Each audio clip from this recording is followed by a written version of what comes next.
Lock it in, yeah. Joe Lockett Show, lock it in, lock it in, yeah. Joe Lockett Show. You ready to be entertained, educated, a little stimulation for your brain, lock it in. Are you ready to learn? Are you ready to laugh? Are you ready to love? Lock it in, lock it in, yeah.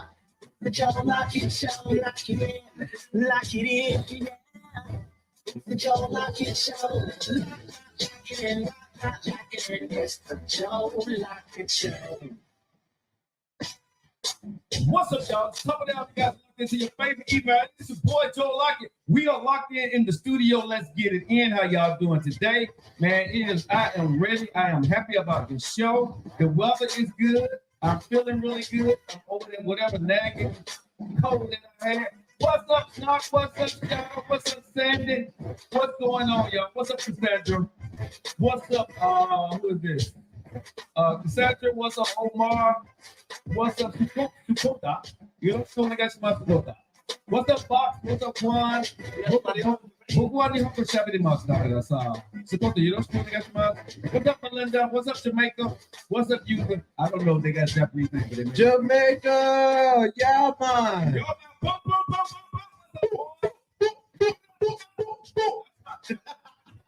what's up, Earl Greg? What's up, Jill? What's up, Tams in the house? She has joined the building, the beautiful Tams up in Tennessee, and Tams got the yams, man.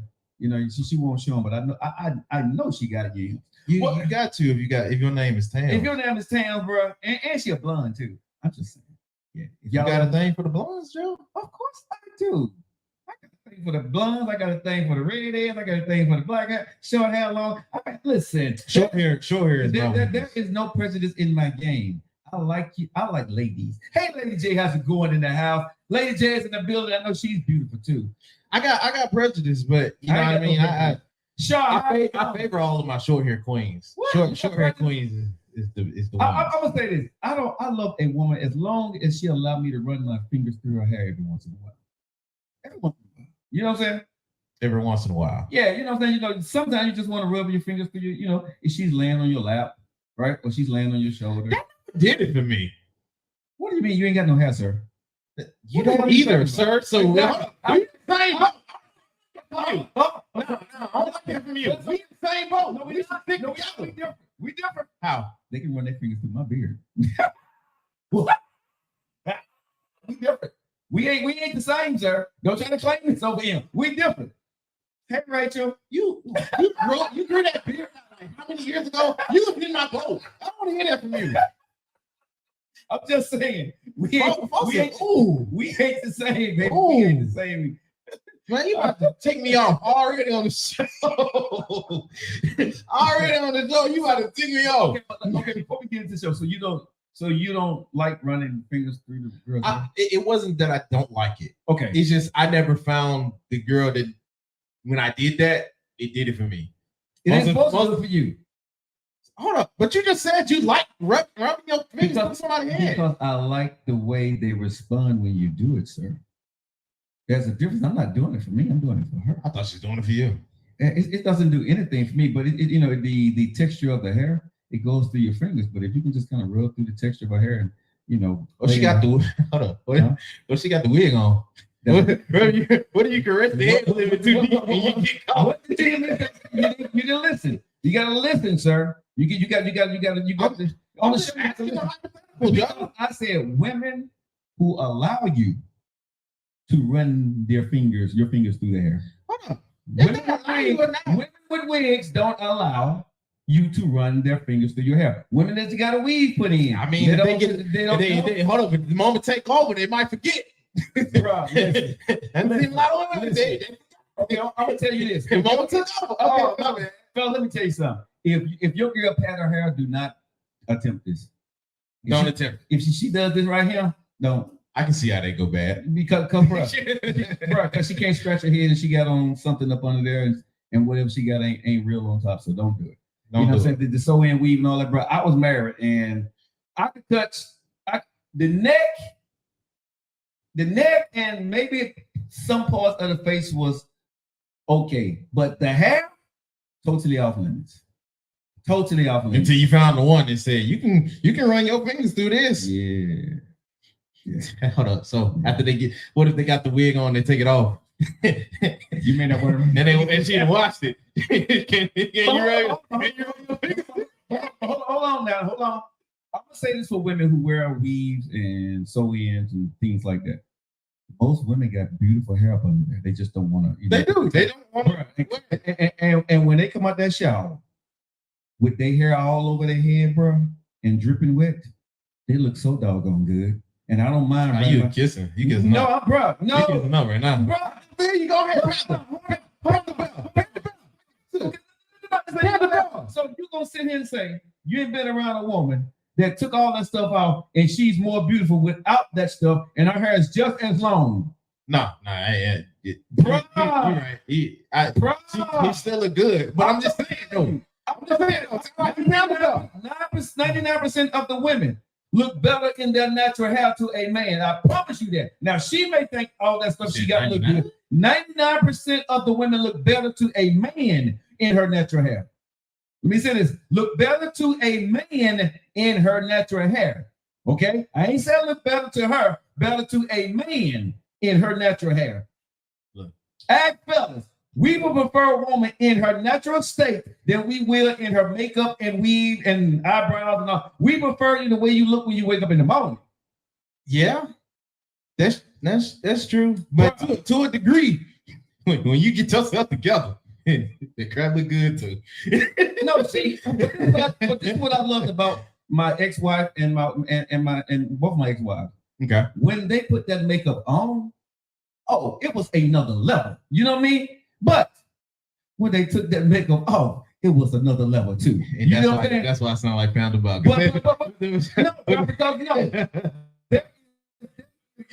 No, because for me, there's a going out baby. You know what I'm saying? Oh, my baby gonna be fine. You know what I'm saying? But most women, bro, and I can say the women that I have dated, or even with my ex-wife, they only had to put on a little makeup.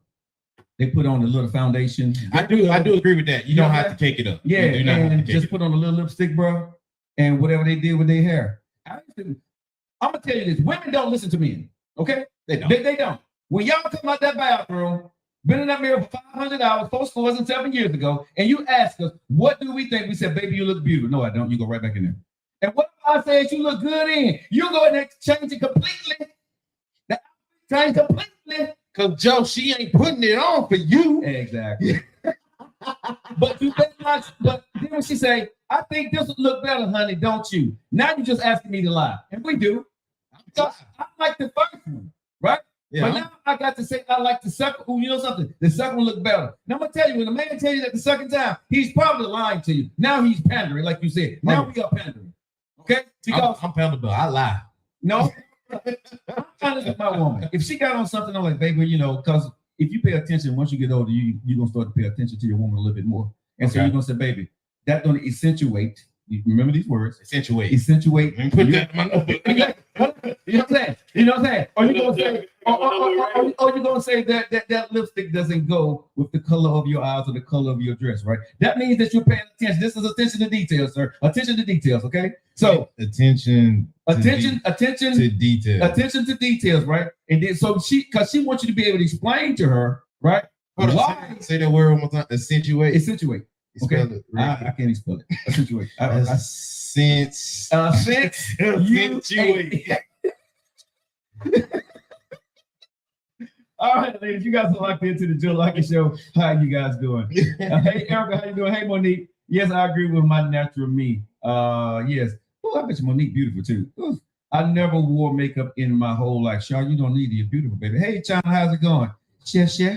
What's up, Thelma Griffin? Both of your exes. Yes, I was married twice, Thelma. I will say the most women, or at least for me. So most women that come around me, your confidence make you a lot more attractive for me, and that's why I kind of gleam a lot more towards like the folks confidence. How though? Confidence in how you feel and how you present yourself. Meaning what? Meaning, you know, what's up, Cliff? How you doing, boy? Yeah. That's not confidence. That's bravado. Okay.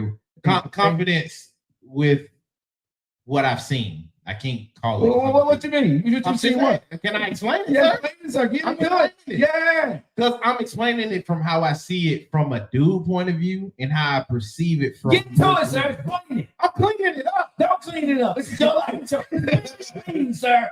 Spill it. Let's go. And I use this as an example then. Most women say they like they long hair, but they have their hair is naturally more short. Right. I like the ones that will pull off the short. Because for me, it takes a certain level of confidence to be secure with that. From what I've seen with most women. True. So the ones that pull off the short for me, it looks way more attractive because I'm like, oh, you accepted it, and far more in accepting it, you're embracing it, and that looks way more attractive to me than you just putting in a trap. You just ladies, don't fall for this. Don't fall for this. How? What am I doing? Because I'm being honest. So he's having. What are you talking about? He's lying. Let me tell you why. How? Because you love Jada Pinkett. And what's her? And she ain't got no hair. Exactly. Look at that. Exactly. That's my point. So and Jada Pinkett doesn't, you know what I'm saying? So but Jada Pinkett wore a lot of short hair. Yes, and she looked very and looked bomb. I mean, there are 2000 Jada Pinkett, but this Y2K Jada Pinkett. Jada Pinkett is beautiful now. Yeah, but I'm just saying the short pixie tail look was fine. You know, this show was not gonna be about hair today, but I'll say this. You know, the women, there are certain women that can pull off short hair, and I would say, really, a woman with a small head, right? Yeah, can pull off. And this is gonna be funny, and it's meant to be humorous. But if you got a big head, you know what I'm saying? It's not gonna work. Like some dudes can pull off a bald head. Right, but a lot of dudes cannot pull off a bald head. Some dudes can pull off a beard. Usually, you got to have a bobble. Right, you know what I'm saying? Because a lot of dudes' head maybe not quite shaped right.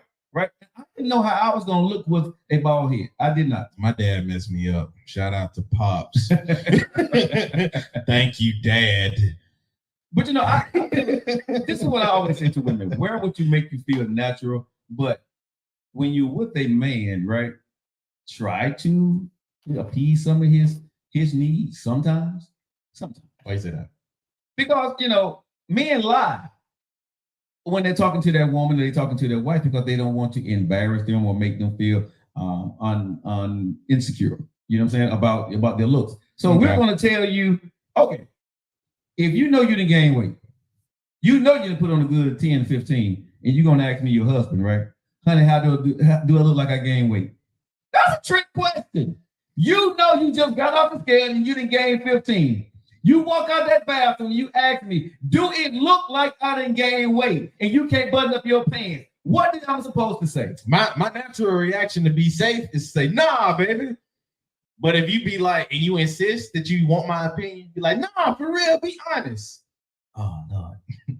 Baby, you gained weight in all the right places. You know, baby, that's happy weight. I'm gonna say know your audience. Know your audience. Know your audience. Know your audience. Because that can't work here. It don't work on your audience. Because I'm blatantly honest and I hate to lie. So God, I'm talking about to my wife, right? To a girl I'm in a relationship with. Okay. I don't like to lie to you because I'm not gonna lie, that's the ones I love to lie to the most. Now, see, I like to keep it real with her, right? If you gain weight, baby, you gain a little bit of weight, you know what I'm saying? But you still looking okay, but be careful. You know what I'm saying? Well, you watch out now, you know what I'm saying? Yeah. But you look good with it. I like to be within norm because you mess around and she's gonna say, if people say, well, girl, like you to gain some weight, you get that heavy weight, she's gonna say, well, my man like it. Not really, he don't. But let's do what I'm saying, real talk. He really don't like it. He lying, right? Because he don't want to hurt your feelings. But you're thinking that he's okay with it because he just told you you look good with that weight on you. And in his mind, damn, she need to lose some weight. I'm just being honest, bro. That's a different. Right. Fellas and watching this show, y'all know I'm not lying. You accept it. It is what it is.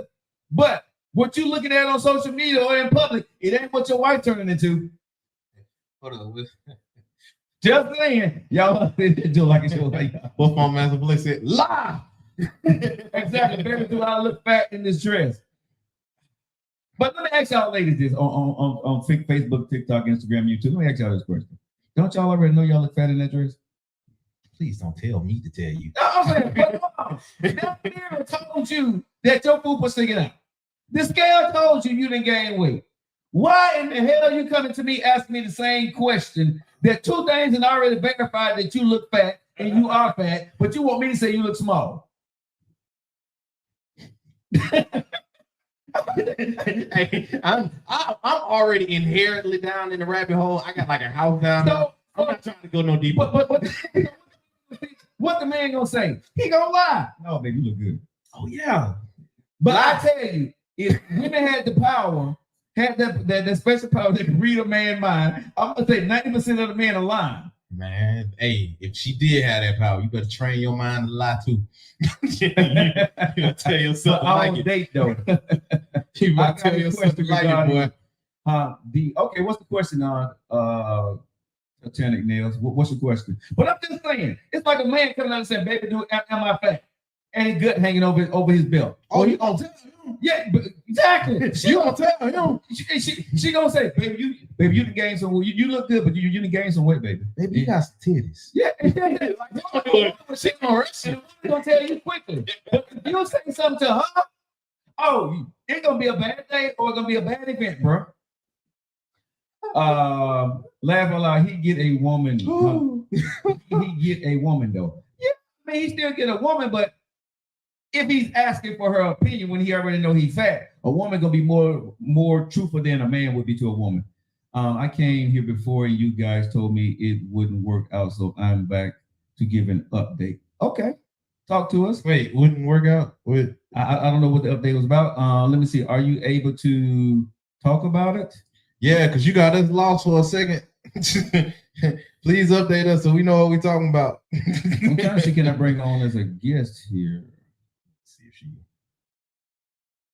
I think I just sent her an invite. She got enough. Yeah, I just sent her an invite. So I don't know if she's going to answer it or not. Yeah, I Hello? need to know the update. I can. Hello? Okay.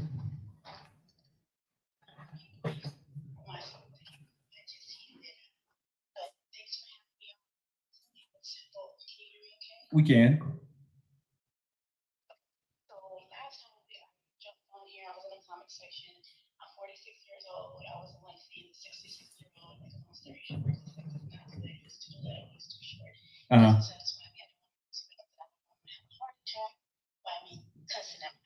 Some guys that are into being cussed out because they're too little. It's annoying that. But anywho. Go ahead.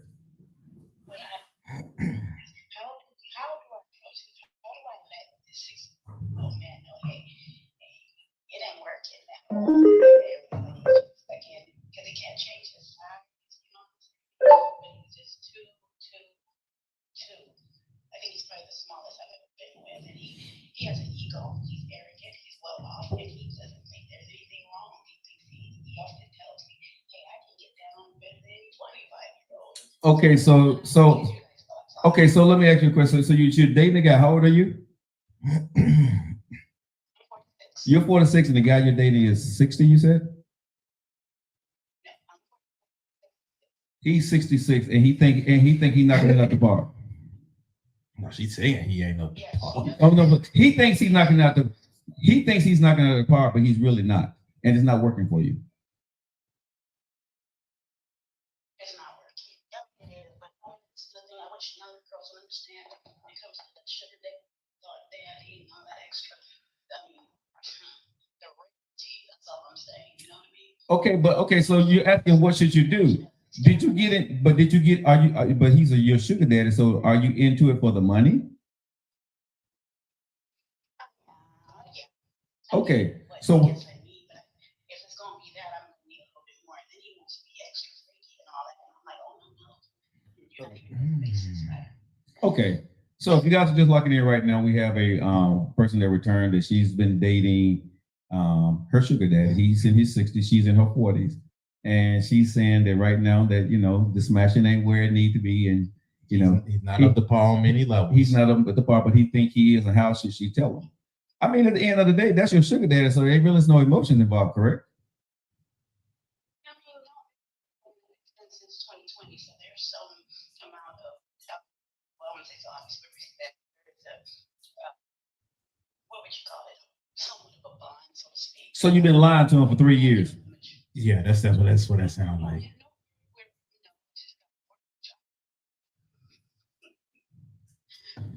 My thing is this. Any age is that don't talk about me about bottom line. I think any woman can agree with that.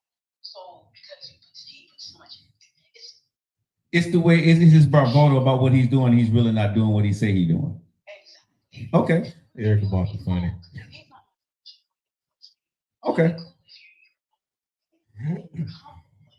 Uh-huh. Then I can give you a pass and say, okay, that was a mishap. I can understand you back when you ran out of VPOs or whatever. Right. Give you that. But when you are completely arrogant and you just, I'm just. Well, okay, so you got two choices. Okay, so let me ask you this. You got a sugar daddy, you got a main man. Wait a minute. Hold on. Wait a minute. That sound like sugar daddy, or do you got another man that you spend time with? Yes. Okay, so the answer is yes. You ain't gotta say it. So long as you're getting what you need elsewhere, I wouldn't worry about huh? No, that's why I hesitated. Okay. That's more a situation of go deep, but I won't go there so much. He just pretty much kind of supplies my basic needs. So you got a lot of sugar daddies. why hold on. Why are you assuming there's more people? It's just him right now. It's not it's just him. It's just him right now. But he's just applying an asset that she wants from him. I understand it, but what I'm saying is, if you have another person that's in your life, which you say you don't, okay. But I would suggest this. Go ahead.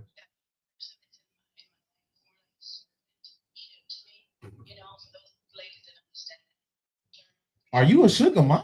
Wait a minute.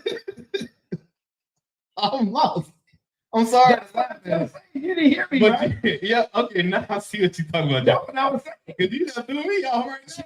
She got a sugar daddy that ain't smashing correctly. She got another dude that's giving, but she ain't giving him nothing. Right, I got some. You got two sugar daddies. That's not another shit. That she should. No, she got another thing. So is this guy an older guy too? Yes. Okay, so you probably. just pimping older guys to get what you want. You're not Christian. No, you didn't. No, man. Okay. No, you're on Joe Lockett Show. You're not going to do that here. No, you're not Christian. There's not a Bible in the room, okay? No. You are handling your business, and you're an attractive woman who gets some sugar daddies, right? And you give as less as possible, and but you're getting something out the relationship. I ain't judging you on that. But what I would suggest to you is this, right? That's what you do as a business for your life, your personal life. I would suggest that you go ahead and get you a man or a side dude, right? That's going to satisfy you. So when you're with those other guys, that you're not going to hurt their feelings, you're still going to be able to get what you want from them, and they can still do their pumps and circumstance, and you're okay with it because you're being satisfied. But if you're just hanging out with that sugar daddy, you see what I'm saying?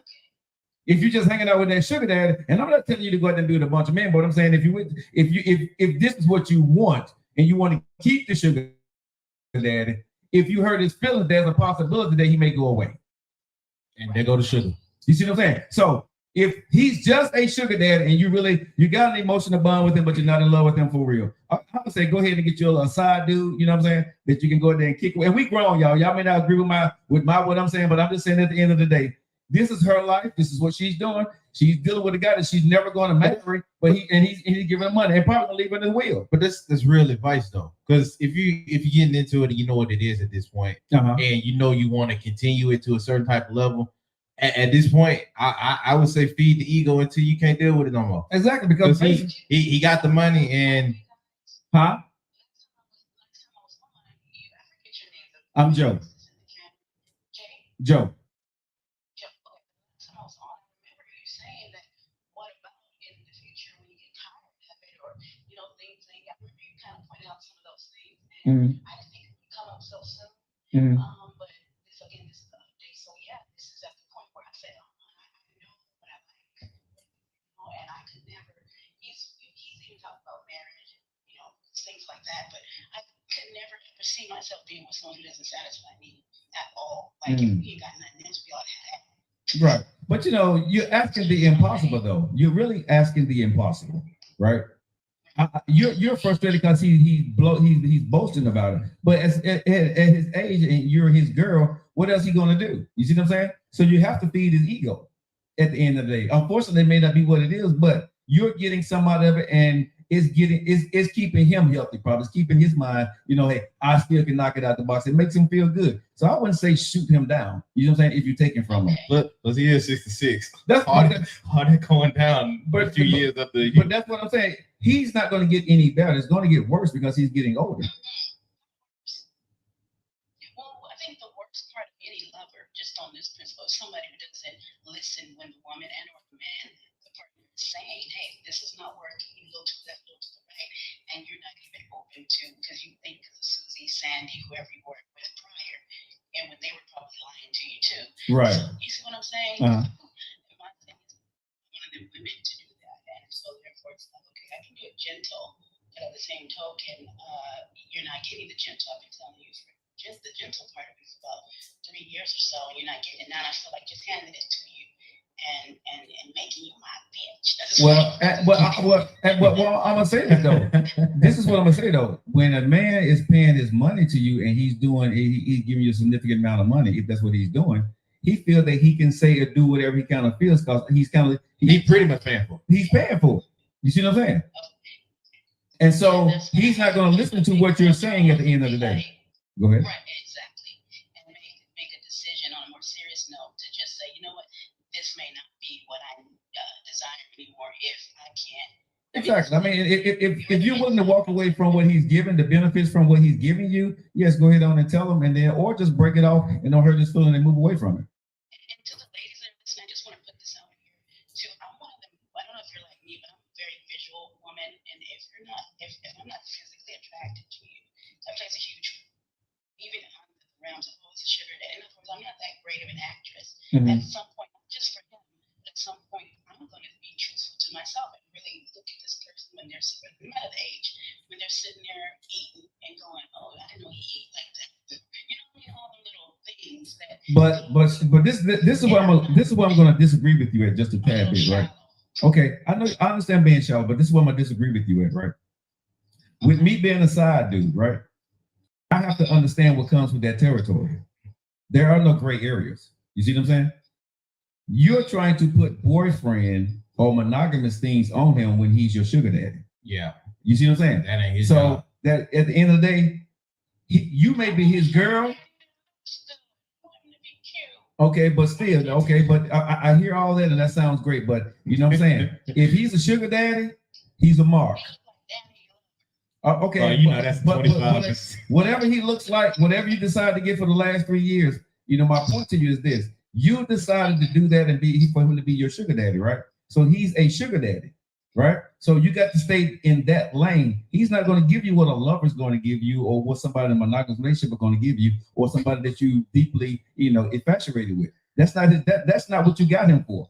So you're there to please his needs and listen to whatever you're going to do for 15 or 20 minutes or a couple of days a week, whatever y'all go do it, right? But you're blurring the lines, in my honest opinion. So I'm going to go with your option. I'm going to drop down in a sec, but I think I'm going to go with your option of just that backup plan. Yeah. For those needs, And so that way you're being satisfied regardless of what's happening. And like I said, you still can keep your sugar daddy and keep your money flowing. Thank you, guys. All right, you're welcome. Have a good one. Bye-bye. All right. Later. All right, thank you. All right. Okay, happy Tuesday. All right, guys. You guys locked into the Joe Lockett Show, and that's how we do it. What you laughing at? I'm laughing at D. I saw your stuff in the chat. She said, you can have both. What's the percentage of that? Come on now. Even for sugar mamas, it's very hard for a dude to find that sugar mama he gonna love the bone and take the pound town.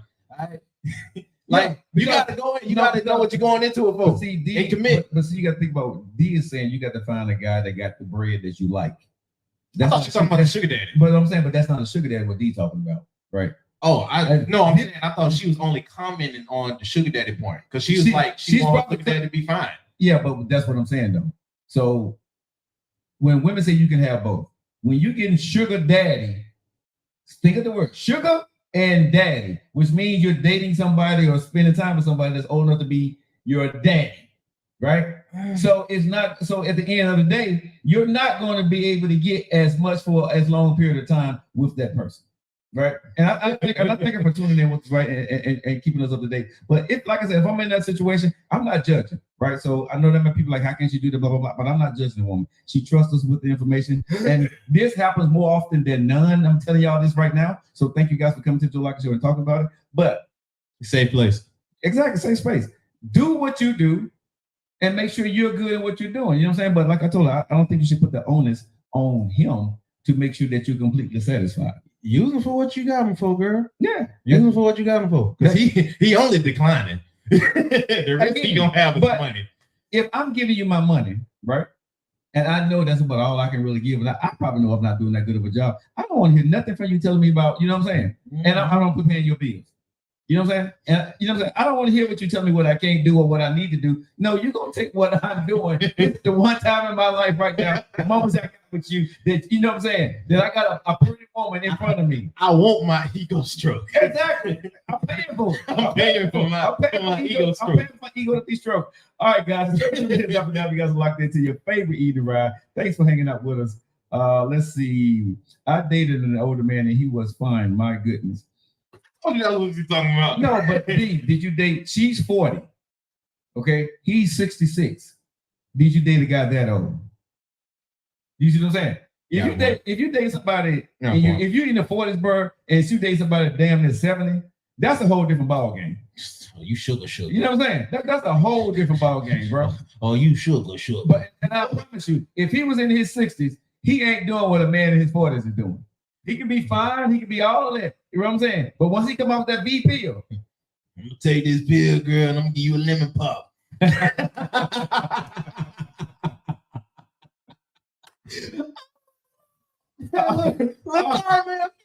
All right, guys. You guys are locked into your favorite evening ride.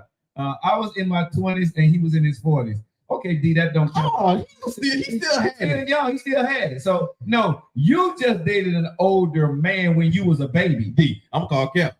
D, you ain't doing it now with the 60. No, exactly. You ain't doing it now with the 60. A man in his 40s still can handle his business. So no, that don't even. What you just said does not count. A man in his 40s still can handle his business. We're talking about if you dating somebody in your 40s and he's 60. He's 60. That's different. And yeah, ain't nothing wrong with having a cutoff time.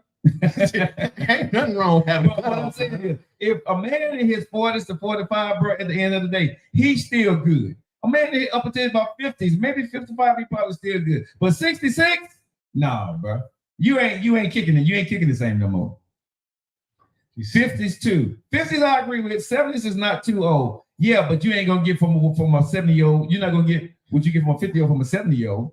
True, but all of these 50-year-olds ain't set up like you, Joe. All these 50-year-olds man not set up like a Joe Lockett. So, hey, but I'm just saying, I can honestly and braggadocious and say at 53, I'm still good, right? I still can go the distance with, I'm gonna say I don't know if I can take a 20-year-old round, but I can still take the 30-year-old. Still take down to 30. Yeah, and I wouldn't want to date anybody in the 20s anyway. I don't want to smash nobody in the 20s. That's just way too young for me. The youngest I smashed will probably be about 38, 39. And that's really pushing it for me. Okie dokie. That's really pushing it for me. All right, guys, you guys are locked into your favorite, right? It's the Joe Lockett Show. All right, I want to, this is what I want to talk about. We got to everything else, but I love it. That's what we do here on the Joe Lockett Show. Joe pushing P. Huh? Said Joe pushing P. Okay. I'm standing on business. I'm standing on business. I still go about 2 hours straight, though. Okay. You're officially chosen. I ain't mad at you. Okay, but when you go in 2 hours, you ain't going 2 hours straight. You're doing other things, but we're not going to get into that conversation Yeah. today. But we sort of kind of into that conversation. I want to ask women this, nephew, and I want to ask you this. Okay. Does holding sex back, okay, work? When you're with your partner, right?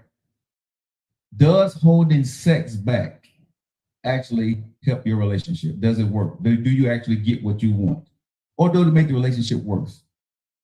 And there's a reason why I'm asking this question, right? But does holding sex back work? Because a lot of people, a lot of women do this to men, right? Okay. A lot of women hold back because they're angry with them, right? Or, you know what I'm saying, don't talk. Does that help your relationship? Does it actually work? What do you think? If a woman's holding out on you, does that make you want to spend more time with her? Try to fix what you're doing as a man, try to make her happy so you can get back in her good graces. Does that work with you, nephew? I'm pretty sure most dudes is gonna know how I come with this. Let me clean it up for the women. What I'm going to say now is viewer discretion is advised because I'm being very blunt and I'm being objective too. Mm-hmm. Okay. If I don't value her box, the cooter, or her on that same type of level, I can see it going bad. Okay. I can see it going bad. And this is why I say that. For the woman that I feel is providing all and enough at the same time, then her holding off something that I want from her will then get me in line. But I know a lot of dudes where if they feel like that's what she's trying to do, they'll go out and they'll find something else. But for me personally, if she is all that in the bag of chips for me and she's holding that over me, then for me, I'm finna find out why so I can get it. Okay. But that's only if I value her on that type of level. Like I said, I can very much see, all right, you need how to box like that, no way, and I've been lying. So I'm gonna go ahead and find at least something closer to what I like. Because you thinking you got something over me when you really don't. Especially if we're in a relationship and not a marriage. So, you know what I mean? Like I said, that's how I look at it. For me personally, if I love the girl, then cool, I'm gonna try to figure it out. If I don't have that for you, I'm finding something else. Okay, so Sweet and Sour said it's different if you're married. What do you mean different? Do you mean different? It's definitely different if you're married. If you're holding out? And this is only what I assume. I've never been married. I have. And this is why you'll clean that up for me. Go ahead. But from what I've seen from other people, when you hold out in that way and they really value our marriage, I can see how it get contentious to the point where y'all are finding little stuff or other things to argue about in order to not fill a void, but to make an excuse. Okay, I love the comments that's coming in because I think a lot of people understand where I'm going with this. Share the video, hit the like button, y'all. If y'all like the show, go ahead and subscribe to the show or follow the show. We do appreciate you on any platform that you're watching us on.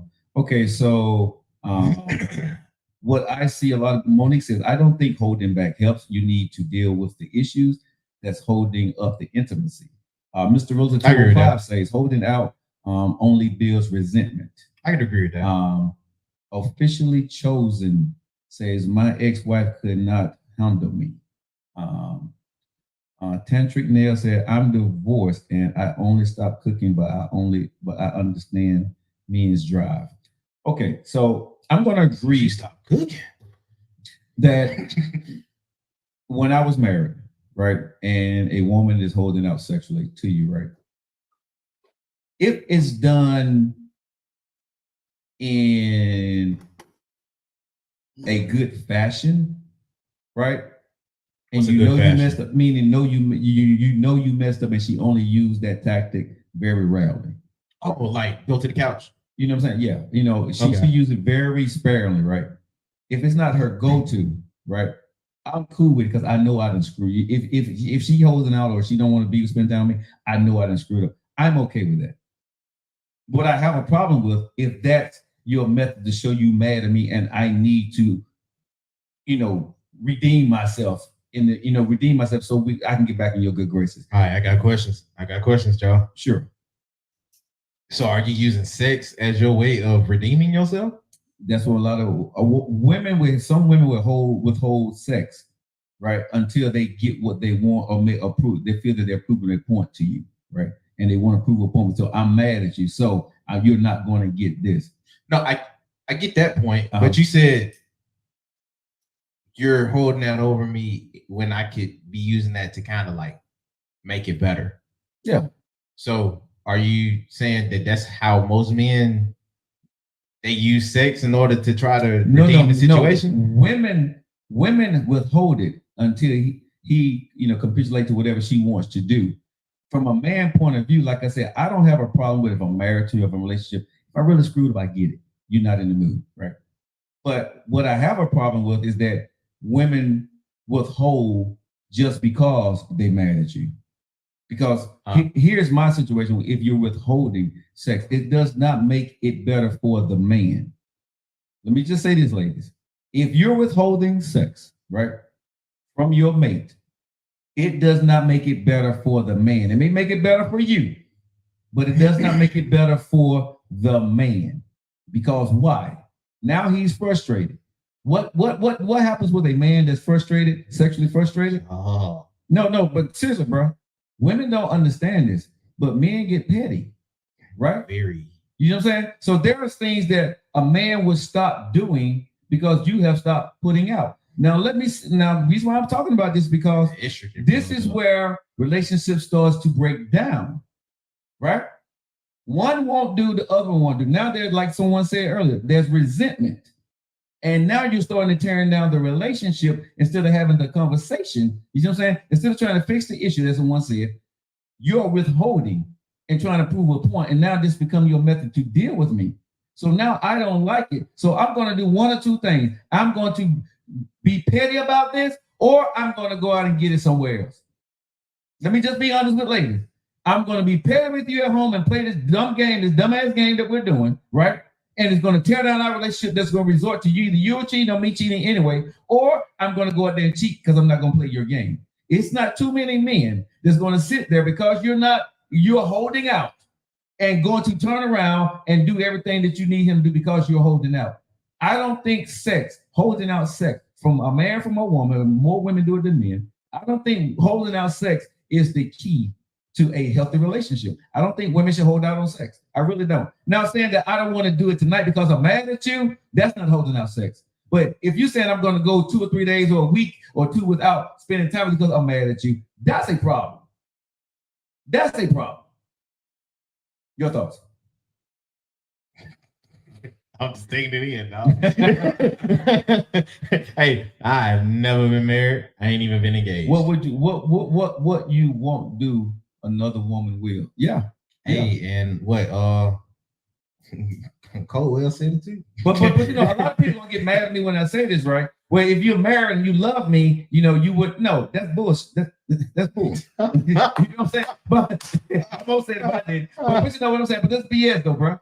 You know what I'm saying? Because in this day and age, with DMs and social media and all this other stuff, bro, you want to say what you want, what you're supposed to do because you're in the relationship because of this here. But if you're withholding something from a woman or from a man, there's only so much a person is going to put up with from you. There's only so much they're going to put up with it from you. I can agree with that. You know what I'm saying? So are you truly fixing the problem? Because what usually happens is if I capitulate, the problem is not fixed. It's only fixed for you. You see what I'm saying? Because now you don't really think about what I feel about this. I'm just capitulating so I can spend time with you. So now I still have a little resentment towards you. Let's see. The Sia says, I don't agree with cheating, period. You may not agree with cheating, but what I'm saying is don't put situations in your relationship that will cause him or her to cheat. You see what I'm saying? Yeah, don't open that door. And people are like, well, if you love somebody, I'm going to tell people love is love. But if you start to do certain things or won't do certain things for people, right? There's always somebody out there that's going to do what you won't do for your man or for your woman. Trust me when I say this. You tried everything. Why people always so quick to cheat? Because I don't think people are quick to cheat. What you got to understand is if you're withholding, right, sex, if they're withholding sex, nephew, think about this. Yeah. You're withholding on other things, right? If you're withholding sex, you're withholding. You're not talking to me. You're probably not cooking, right? I'm not gonna clean up the house today. You are withholding other things instead of working towards the problem. You think that come like a bundle? No, it comes in pieces. It's not a bundle, right? Okay. A lot of women, this is what I know for factually. A lot of women think the way that you're going to prove your point to me is stop doing, right? And I know for me as a man, that's the worst thing you could ever do to me, because I can live in silence. But here's the thing: once I come out of silence with you, bro, I really don't reconnect with you the way you think I have. Let me be real with y'all. I don't reconnect with you the way you think I have reconnected with you. You see what I'm saying? I do not. We have not reconnected. We may be talking, we may be okay, and y'all ladies know what I'm talking about because you do it too. You don't reconnect with that person after they have withheld something from you, right? Just because they can, and then you didn't get a chance to talk about it for real, but y'all supposed to be okay and overlook that now because you got what you wanted. That person capitulated to whatever you wanted them to go do. The problem is really not fixed. Really, you have put a mold in your marriage, in your relationship, and it's going to grow at some point. May not grow right there, but you have put a tumor there. You have put a cancerous tumor in your relationship right now because that tumor is going to show up somewhere else, and you're not going to know where it came from. But that person, if this is something you do on a continuous basis, on a consistent basis, they're going to start to show in different ways that they're still mad about that. And when you find out later on, y'all know what I'm talking about, I'm a man of experience, being married before, being married twice. When you find out that they still have resentment, you're going to be totally shocked. Are you serious? You still mad about that? That's what this is all about? I'm surprised this came from a woman. Go ahead. She said most men ain't really trying to cheat. They just trying to get off. There's a difference. True. Somebody else said cheating don't solve problems. It doesn't. And Cher said exactly, Joe. You know, a lot of men are not trying to cheat, bro. And this is what I would tell women, right? And I tell men, you may not want to go through the whole act when you're married when you mad at your spouse or you're mad with your person nephew. But I think even in your mad state, you should do something. Okay? Okay. So whether it's going to be hand, visually, or whatever it may be, but you need to do something to still let that person know I'm mad at you, but I love you. But you know what I'm saying? I'm not going to leave you hanging, but I'm still mad at you. So you can still be mad, but still compromise somewhere. And that person is going to love you. They know that you're mad, and they're probably going to try to do better. But when you hold out on a man, I can't speak for a woman, but when you hold out on a man, I'm telling you, we hold grudges, ladies. We don't say much, but we become slow to move on certain things. We become slow to act on certain things. And then you know what we start to do in that view? We stop coming to you for sex. We stop coming to you as much. We stop complimenting you because now I'm feeling some kind of way. Now you're wondering why I'm not coming to you as much. You know why I'm not coming to you as much? Because possibly I have found another alternative that's entertaining me in another way, shape, or, and it may not be physical. It may be I'm on the internet talking to somebody else, and they're saying stuff to me that satisfies me more than me just spending time with you. I'm telling you, ladies, these things happen. They probably saying it the way you used to say it.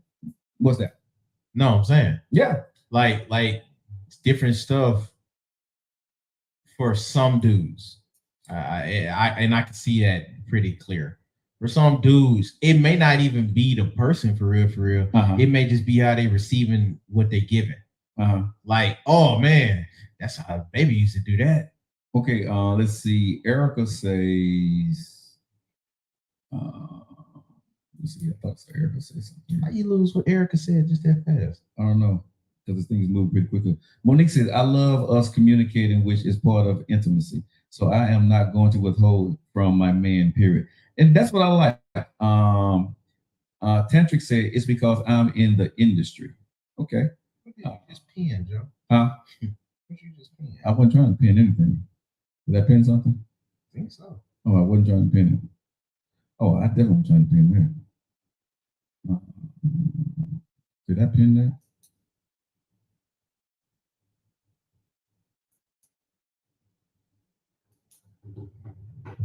But yeah, I could definitely see how, you know what I mean, when it comes to stuff like that and you holding out and he finding it for somewhere else, I can see how maybe some of this stuff he reminiscing about what you used to do. Yeah. I know it's especially when y'all went down the years and y'all been together for a minute. Mm-hmm. Now, if y'all ain't got that many years on him, he probably just reminiscing on how it used to be. But down the line, he grew up basically with you all over again. Exactly. Yeah, I can see how he'd be like, dang, man, that's how baby used to do it. Now Okay, she done. and this what I tell people. And this, let me ask you this question, because like I said, I was going somewhere with this. Again, men would cheat for emotional connection too. Very true. Very true. I think some men would cheat just to cheat, but there are men that cheat for the emotional connection that they may not be feeling at home. And this goes us to the second part of the show today, nephew. This is where I want to go with. This is why I asked this question. When does a relationship, when you're dating, right? In the beginning, because a lot of people are single on here, some people are married.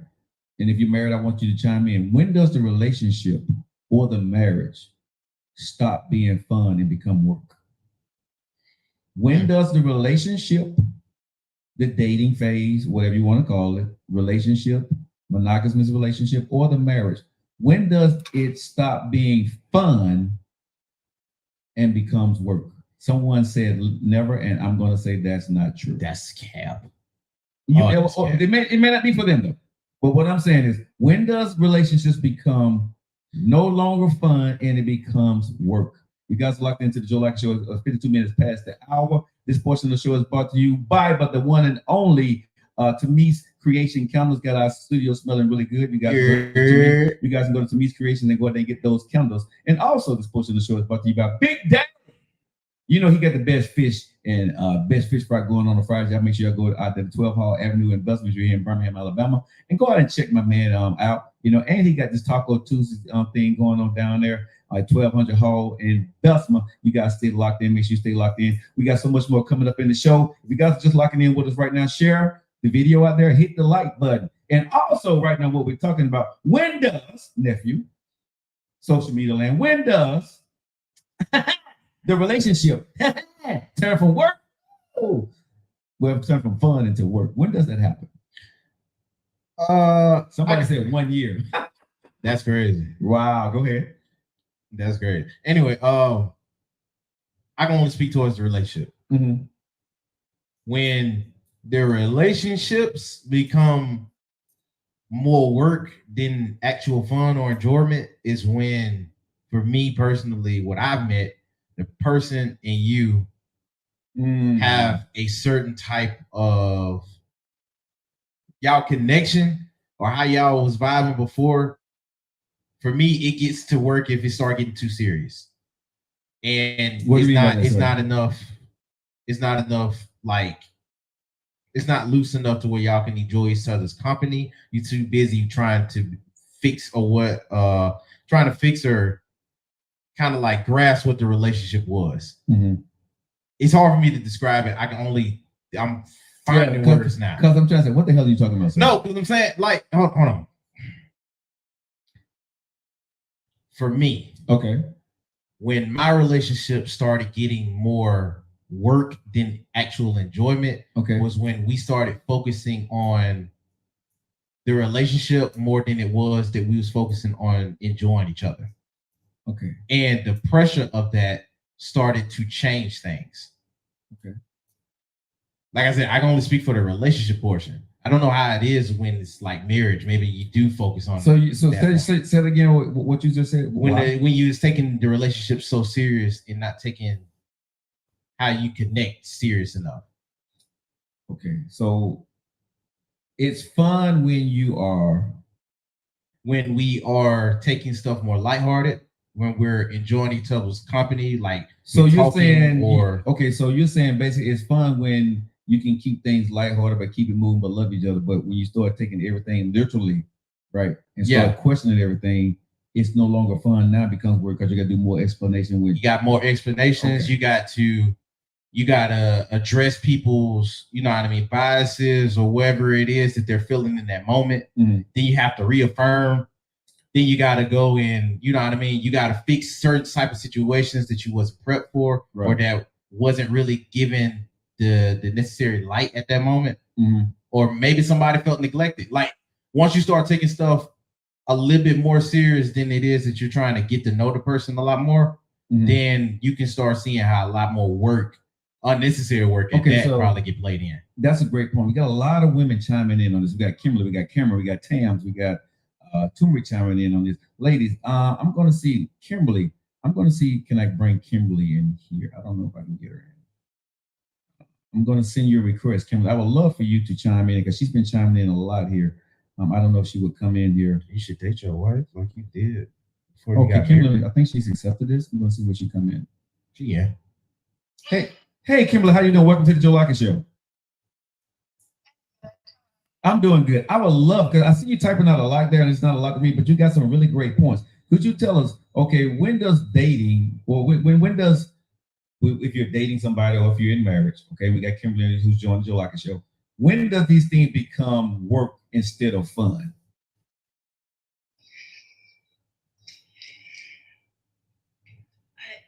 It just never seemed to be work. I guess in terms of marriage, I enjoyed the fun, mostly the fun of it. Okay, so you're saying in your marriage, it never seemed to get difficult where you know, that it is now, it's no longer fun. I'm now having to actually put in some work to make this thing work, to make this marriage work. You never felt that? Well, I think what I'm trying to say is like each marriage has like elements. So, you know, you have different phases. Okay. And that makes it fun. So, you know, you're married for a few years and you start having family, your children, and you're laughing, and then, you know, you have the in-laws, and it's a fun experience. I was married 25 years and it was fun. You said you was married, so is your husband deceased now, or? We're divorced. Oh, you're divorced. So, okay, so let me ask you this question, because you know what's finna come then. So what happened? Because it's not being fun. You know, I know you know this was going to happen. So you got a divorce and you thought the marriage, well, you felt that it was fun and loving. So what happened? If you don't mind me asking, if you don't want to talk about it, it's okay. I don't know. Maybe because I know it was going to go from, you know, the choices that he made inside the marriage, and I just wasn't willing to settle. So you filed for divorce, or he filed for divorce? I did. So it stopped being fun for you at some point then, right? Come on now. Maybe it's my outlook, because I enjoy life, and that marriage was, you know, it's interesting because now my daughters tell me that he is reflecting all the fun and the good times. And I'm like, oh, really? Now he realizes the value of laughter, of fun, as you say. Okay. So let me ask you a question. Did you feel, and I'm just kind of picking up this vibe here, I'm maybe nephew's picking it up too. I am. Did you feel that he stopped feeling you and understanding, you know, that the marriage that you were in, did you feel that he stopped valuing you in the relationship? Even though you was having fun, did you feel that he was not putting fun or work into the marriage? Let's see. I don't know how to say other than I think it was hard for him to be where I was. Meaning, are you meaning mentally or spiritually? Are you meaning spiritually, mentally? And so I think he just checked out, and it became more of a. I'd look over and say, "Hey, why aren't you joining me in this?" Like he just wasn't into it. So. Okay, so Kimberly, I need to ask you this question, and go ahead, Nathan, because I've been talking about it. No, I was just gonna ask, what do you think? And feel free to decline it if you don't want to answer. But what do you think led to him checking out? Good question. Good question. Well, how do we say it? He drank, but not like a bad drink, I guess, but he always liked her. We owned a vineyard, and so we made wine, and so he would drink constantly, all the time. And I just felt that I wanted the opportunity to have him, not drinking all the time. Mhm. And I think sometimes maybe he drank because he wanted to feel like he was having fun, and he wasn't. I don't know, but I felt resentful. Okay, for so him. He chose the alcohol over you. marriage. Okay, so if you guys are just locking in right now, we're talking with Kimberly on the Joe Lockett Show. She joined us, and she's brave enough to talk about some things about the question we are posing here on the Joe Lockett Show is, okay, when does a relationship, when does a marriage stop being fun and becomes work? So, Kimberly, I'm going to push back on you a tad bit. Is that okay right now? I'm not going to be rude about it, but I do want to push back on you because it felt like down towards the end, before you filed for divorce, it does feel like you had started to put in some work. It stopped being fun. I understand the perspective that you want to look and keep a great outlook on the marriage, and I really respect the way you're talking about that and being upbeat about it. But listening to what you're saying, it sounds like towards the end you did stop having fun because you said resentment. Resentment is not fun, regardless of for the matter of he was paying more attention to probably drinking just a tad bit too much and not paying enough attention to the marriage or the family. Now I'm trying to get you to stop that and pay more attention to me. Wouldn't that be considered work?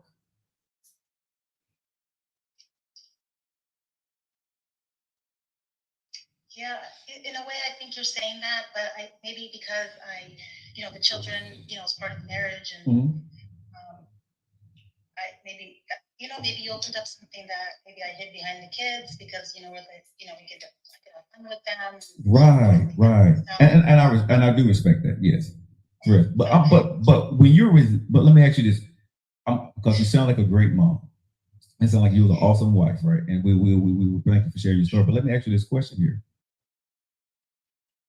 When you resented him, how did you feel? Because you loved the man, but you just resented some of his actions, some of the things he was doing, and you wanted him to change. I wanted him to be in the place that I was at. Such a good, fun place. It was a fun marriage. 99% of it, and then I look over and see this man holding a beer, and I'm like, what's going on with you? I don't know. I got one more question, Miss Kimberly. I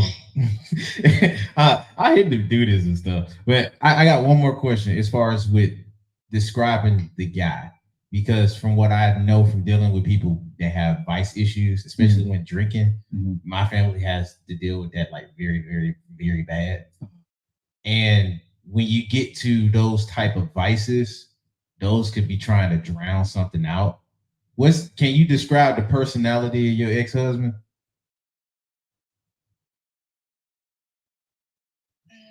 Because from what I'm taking with you, you're kind of close to me. If you have to handle business, you'll handle it. But for the most part, you want to keep life lighthearted enough to where you can enjoy what you want to enjoy and handle what you have to handle.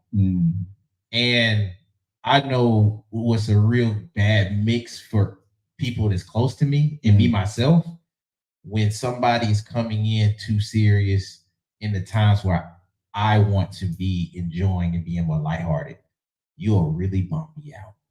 And after a certain amount of time, I'd start getting a distaste for you. Not that I resent you, not that I hate you, not that I have some type of malice towards you. It's just when you're around, you damper the mood, and I don't want you there. Let me ask Kimberly this here. You guys looked into Joe Lockett Show. Kimberly, thank you so much for spending some time with us this evening. Yeah, what's up? Let me ask you this, Kimberly. Stay on my business, bro. This is me and Kimberly talking about this. She's not married. She's not married now. So I'm talking to kids. I'm going to talk to Kimberly, man. Oh, my bad. Oh, you're good. I got you. Kimberly, what are we going to do with him? I have no idea what I'm going to do with him. My question to you is this, Kimberly. What would you offer to our audience now that you learned from being in a wonderful marriage with a wonderful man with your kids, what would you have changed, or what could you think you could have done better in that situation, or would you have left sooner? No, I did everything exactly as I wanted it to do. And the outcome was absolutely what I expected and Mhm. more. So you can, Of the time okay. of the divorce, my attitude toward the divorce, my Mm. attitude in the marriage, I wouldn't change a thing. It was a beautiful experience. Mhm. I wish I could have shared it with someone that enjoyed the the qualities that I found that were, beautiful. I think Mhm. laughter is huge, fun, like you're saying, the positive energy. Mhm. The, I do have a childlike, you know, attitude Mhm. and kind of a youth attitude. But it, I guess maybe he was feeling, we weren't the same. I don't know. We weren't the Understand, same yeah. people. At 25 years, maybe he was growing one way and I just grew another, and he resented that. But I Okay. blamed it That could because happen. if you were drinking, you might be able to feel the exuberance that I'm feeling in the marriage and the life of marriage, and that's the growth. And that's why I say it's always fun. Every phase that Understand. gets put into your marriage, it's fun experience. Wow. Bringing a pet into the house, bringing the children home from the hospital, the babies, bringing. You found the small, you found the false fallacies and false things of life to be, to be fun. Even though there was tough times, but you looked at that easy as the experience. But overall, for you, it was fun. I got it. Yeah, it I was can see that work. too. The Yeah. work was there. It was easy Right. because I wanted to be married and I Wow. wanted the challenges. And if maybe I looked at it as a challenge instead of Work. Okay. I can see that. because I looked at the phase of growth in the marriage. And he probably looked at it the opposite way. Yeah, That's work. Extra work I gotta do. But here's something that I would say, that if somebody's too happy around me and I'm not happy, that's a problem for the person. You know what I'm saying? Because she seemed like she was a jovial, happy-go-lucky person, and nothing really got to her. But for some folks to be around somebody that's optimistic and that, you know what I mean, they can find some positives in some stuff. I can see how for them it can bring up a certain type of pressure that I have to keep up with it. And a lot of them will resort to a vice. And now I gotta drown out And what I can't do. And you're not going to miss a Kimberly until she's gone. For a man is not going to miss a Kimberly until she's gone, because you're not going to understand the value that she brought to that marriage, because she was the one holding up the good side of the marriage and you thought you were. Kimberly, you did a great job. I appreciate you joining the show. Thank you so much. I feel for old buddy. Thank you, Kimberly. Have a good one. Thank you. All right, we love you. How do I get off? I know how to do it now. I got you. Thank you, Kimberly. All right. How do I leave? Leave me alone. All right, guys, you guys are locked into the Joe Lockett Show. It was someone else I saw that was commenting a lot on here that I wanted to bring them on. I love that you shared that. That's Thank what's you up. so much. I wanted to see, I think it was Monica, because she had some great points on here. Monica, drop your name in the chat so we can find you. And Jennifer had some good ones too. Let me see. I don't know if Jennifer can invite Hudson or Jennifer something else. No, I'm trying to invite Jennifer on. I think I just tried to. What's up, Godly? What's up, Sheila? I don't want to stop, Shark. Okay. So I think I sent it out, but maybe she didn't get it.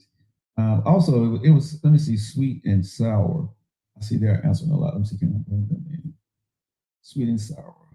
Okay. Sweet and sour. They only have the notifications. I don't think they have enough. Okay. All right. So, but I think if you guys want to come into the show, I will bring you in. That's the co-host. What's the code? Nephew. We call him nephew. His name is Cliff, but his name we call him nephew on the show.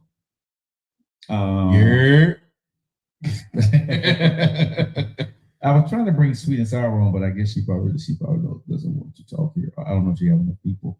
And I think if I could find Monica, I don't know if Monica. Cameron said when the man is not complimenting the woman, and she likewise. Let me see, can I bring Carmen on? I don't know if Carmen's going to come on. Yo, I sent out a couple. If you guys want to join the show, but I think at the end of the day, bro, when I'm listening to this, and I'm going to say this with all due respect, I don't think withholding sex is the right thing to do in a relationship, because like I said, it builds resentment in me. It builds resentment in the relationship. And I think when you try to come back from why you withheld the sex from me, it never really quite fixes itself.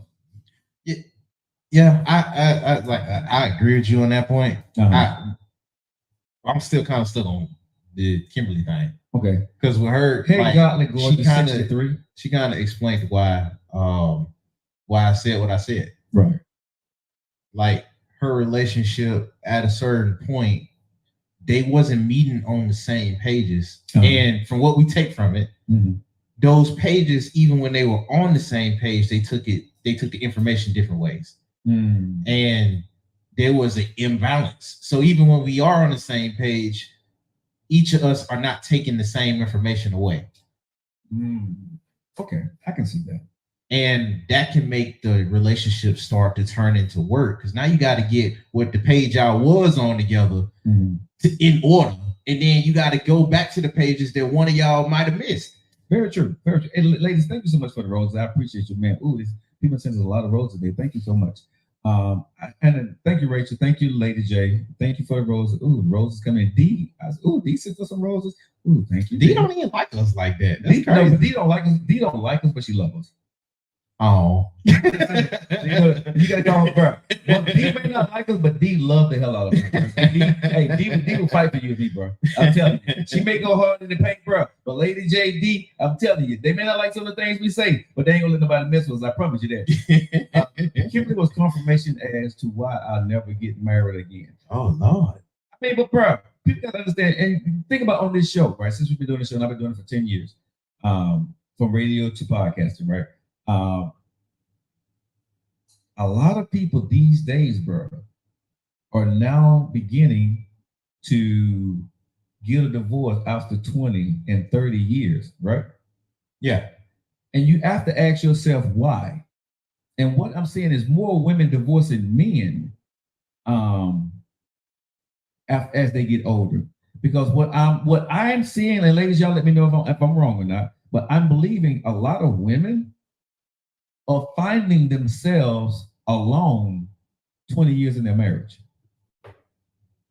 They're finding themselves in love with a man who is not showing them that they're in love with them, especially after they retire. Most women want to travel the world and do things with their husbands. Most men don't want to leave their home. Most men don't want to travel with their wives. Women want to go out and go to wineries and go do different things on the weekend and not just sit in the house and cut grass and watch TV, right? And bring her husband dinner when he's finished cutting the grass or washing the car, right? Men get settled in their ways. Once they retire from the job, they retire and want to be just at home. And from the women I've talked to, it's like, I want to see the world. I still got life left in me. There's things I want to do spiritually with my husband, mentally with my husband, and physically with my husband in different places and experience different things. And I think a lot of men have worked so much and taken advantage of their woman, or I'm gonna say taking advantage, taking it for granted, I think is more of a better word. Yeah. And they think she's always going to be there in the capacity that she was when they were working.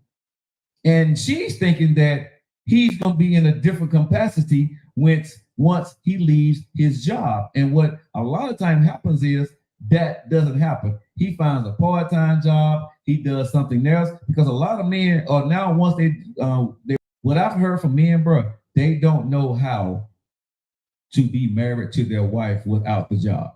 Let me say that again. Ladies, y'all let me know if y'all agree or not. A lot of men, bro, don't know how to be married to their wife without the job. That sounds crazy, right? Not really. Because it's easy to be married to the wife when you're in a habitual routine with the wife when you're married. But when you no longer have the job, now you have to be with your wife. I can see how that'd be scary. And, bro, and a lot of men don't know how to be with their wife except for a few moments in a day. They don't know how to have a conversation with their wife. They don't know how to say, baby, let's get up and go to breakfast at McDonald's with their wife every single day or every other day or do fun things with this woman. You've seen her for 25 years, but you didn't really have to spend that time with her, right? Yeah. But now the wife, most women want to explore and spend time with that man because women work towards the goal of retirement to spend with their mate. Men work towards the goal of retirement to come home. And I think a lot of people don't talk about that, right? Women work for the experience to spend time with their families, go see their grandkids, go see their kids, but also spend time now with her husband away from work, long periods of time that she never had. The holding hands, right? The walking in the park, right? Taking my shoes off and feel the grass under my feet. Not having to just go cut the grass on Fridays and lay down and go sleep because you're tired. Not going to have to pressure wash the driveway, you know what I'm saying, and paint the windows in the house, right? Let that stuff go, honey. Let's go. Let's lock up the house and let's go somewhere for the weekend. The man is going to be on vacation or somewhere saying, when I get back, I got to go do this and I got to go do that. And the woman like, man, stop it. Spend time with me. And this is why a lot of women, bro, find themselves 20 years into a marriage and they come tell their kids we're getting a divorce, right? They're getting a divorce because mom and daddy can't come to an agreement on what retirement is going to look like with them. Mama want to move in one direction and daddy want to move in another direction. And sometimes daddy done cheated, right? Sometimes. But most times, bro, I think it's because the man, when he came home, he didn't know how to be a husband to his wife. I take it the other way, but What's that? You're right. Let's see. A lot of people been coming on this. That's because once again, people get married for all the wrong reasons. Charles, I've seen this happen with my parents. Kimberly, the word have sounds like an obligation. Okay. Tantric says, if I ever consider getting married again, it wouldn't be for love. And I see a lot of women say that. And I got to ask though, okay, let me read some more coming, but I want to come back to that. Gail says that's because you've been living separate lives in the same house. Very, very true, but you don't realize it until you retire. Becoming empty nesters changed the game. We didn't function without the kids. Again, people in marriages, right?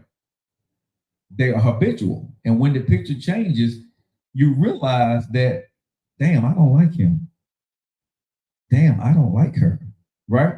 Because now you're spending an absorbent amount of time with one another and you really don't have a lot in common anymore. You didn't realize that their job was a distraction or the kids were a distraction for y'all two.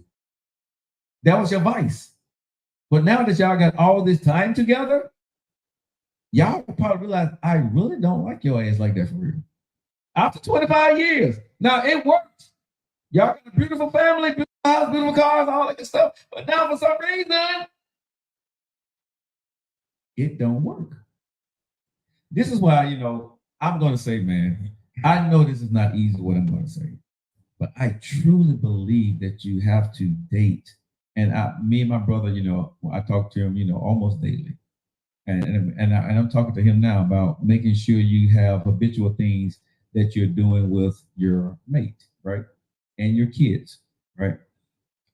Make sure you go spend time with your kids and grandkids. Don't wait till you retire. Do it now. Spending time with your wife. You don't have to have a lot of money to spend time with your wife. And this is what a lot of people think. You can go to a expensive restaurant, order a glass of wine and appetizers. Y'all know y'all budget. Y'all not dating no more. Y'all together, right? You may not have a whole bunch of money, but you still can get dressed up, have a glass of wine and some appetizers, and then enjoy the beauty, right? The feng shui of your wife and of your husband. It's the atmosphere. You ain't got to go get full. It's just you got out, you dressed up, you enjoyed the moment. You know what I'm saying? It ain't about how much money you spend because you don't have to impress your wife. You got to impress your husband.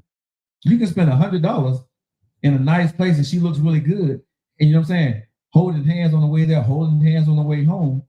You spent $100 and that loving that night is going to be completely different than when y'all went to Applebee's last week. I'll do this. Go ahead. Shouts out to my uncle. Uh-huh. Because I didn't figure it out until I got older. Okay. I was like, oh, I really helped out on some of these family trips. Mm-hmm. My uncle would love to bring me on some family trips with him and his family. Okay. You know what I mean? Yeah. From him, he said, yo, man, bringing you, it makes it so much more fun. Because like me and Kimberly, we bring that optimism and stuff like that. Mm-hmm. What I like that he did, he would have me since I was the oldest. Hey, you know, your cousins, they want to go here and here and there. Make sure you watch them. All right, y'all go wherever you want, and where y'all want to go, you make sure everything covered. I got you to get them. Mm-hmm. You handle it. And he'll take that time to be one-on-one with my auntie to do whatever she wanted. Mm-hmm. And then they would do whatever they wanted. Right. And then his day, whatever he wanted. Right. And they would literally we'd be in one spot, hold it down for 3 days. They did all of that in 3 days. Mm-hmm. The whole day. We wouldn't see them until it's time to go to sleep. Mm. And that's beautiful. He would do that for everywhere we went. But think about this. He did what she wanted. She did what he wanted. And then they did something together. That's building America. That man, yeah. I'm still in that. Like that's why I always be incredible. He made sure to do that at least, especially if it was there for a week. He made sure to do that at least in the middle of that week or the beginning. That's beautiful, bro. And everywhere we went, it never ceased to them. Everywhere we went, man, I'm still in that, bro. Because that's cool. Because you know, if I would say that you gotta build while you're living. It don't happen when you retire. Let me say this: magic don't freaking happen the day you retire. The kid's gone, and now we in love again. No, the hell we're not. Yeah, you know, the hell we're not. And it build like not a I owe you, but I know it's coming back to me. Right. So because he a big Cowboys fan, shout out to the Cowboys. Y'all are trash. But he's a big Cowboy fan. Right. My auntie does not like football for real at all. They went to Cowboy Stadium. She said that was the best fun she had out of most of the trips. Uh-huh. Like it's only a few of them that compete, right. But out of most of the trips, and it's something that he wanted to do since he was a baby. Right. And he'll get her back on whatever it is. She a big plant person. She got a whole house full of plants. Right. He paid for. Right. You know what I mean? But like you said, they've been building this all through their relationship. Yeah. And they know it's not a I owe you now. It's a I know it's coming back. That's the point of this conversation. If you get lucky in the 23 minutes after that on the Joe Lockett Show, that's the point of this conversation. You know, when does relationships become work instead of fun, right? And the point is, what I'm saying is exactly what you just said. And I appreciate you. And we thank your uncle. I'd love to bring him on the show one of these days so he can tell us, you know, and school us on how to do that. We'd love to have him on the show. But I want to say this. Relationships are always going to be challenging, whether you're in a relationship or you're married. But what I see is that you find this fine, handsome man that got money, or you love him for whatever reason. You find this fine, beautiful woman, and you love her for whatever reason, right? But what we don't do when we're dating or when we're dating somebody, we don't look at them and say, I want to grow old with them and what that looks like. You marry them, and then life starts lifing, right? And then you fall apart. You know what I'm saying? When life starts lifing, bro, you stop dating.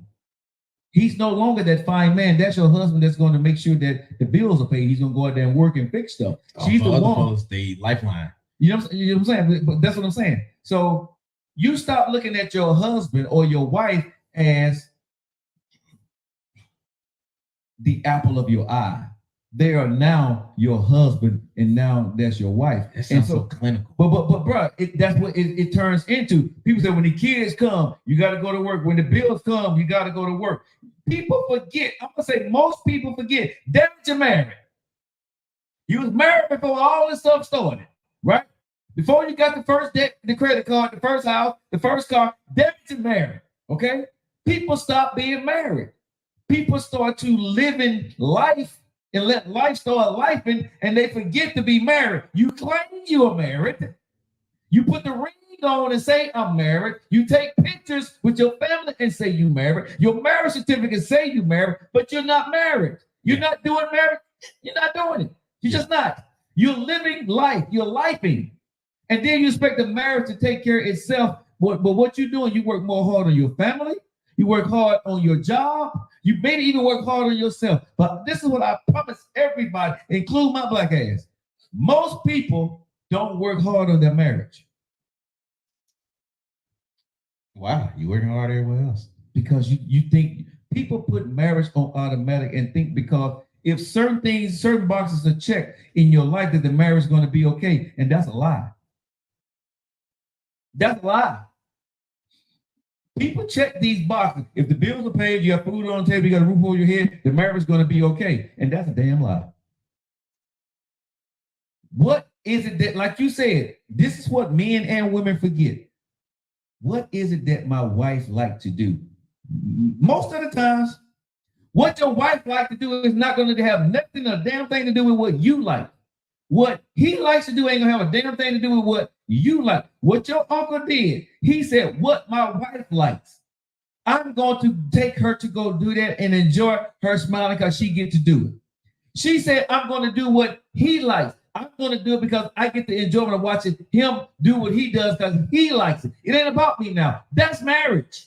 That's working on the marriage right there. It ain't about me. It ain't about you. It's about seeing you being in your moment and you having that private moment, that fun time with me, and I get to embrace you in what you're doing. I may not be embracing the way you're doing it, but I embrace it and you're enjoying it and I get to see it. See, people miss that point in marriage. You think that everything has to be what? About us. If we ain't enjoying it, I don't like it exactly like you like, we ain't gonna do it. That's BS.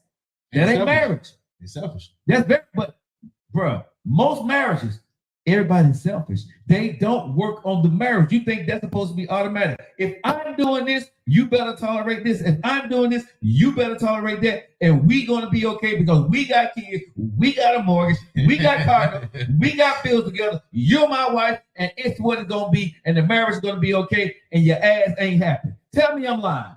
No, that's facts. Tell me I'm lying, y'all. Tell me, show me the lie.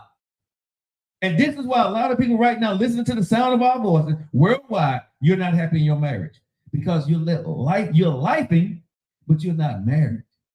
You're not happy because you haven't had the conversation. You're too stubborn to do what your wife wants to do for one day. You're too stubborn to do what your husband wants to do for one day, or you can't get him to see that I want to do this, and I've done what he wants, but he won't do what I want. So he's too stubborn.